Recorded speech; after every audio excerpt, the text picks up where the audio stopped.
Okay, part two of the Tremec TKX 5-speed conversion on our 69 Charger 440 car. It's originally an automatic.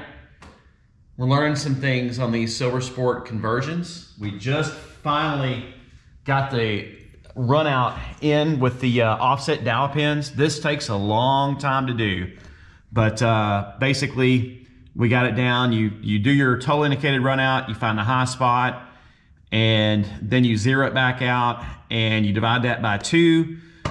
Tremec wants you to have no more than 5. We're at 4.5 thou total indicated run out. So this took a while. These are pins from, I think they're Moroso, I'm not remember, 21 thou offset pins.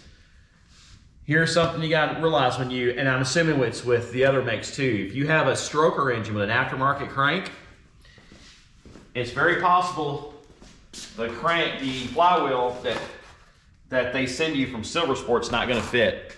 This is for a stock neutral balance 440. We had to buy a flywheel that was an 8-bolt flange because we have an aftermarket crank with the larger bolt holes. This came with 7/16. We had the 1/2-20s, and our flywheel Summit had it, but it was another $379, I believe. So those are some things you gotta ask from Silver Sport. Another thing is they don't give you dowel pins. You have to order dowel pins from them. I'm kind of disappointed you spent all that money, they don't do that, but so now we finally got this part done.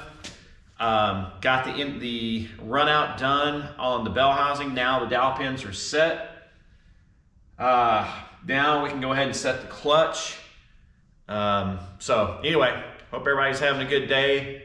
Just getting everybody updated on this thing. This is the tedious work on these manual conversions. So hope everybody has a good day.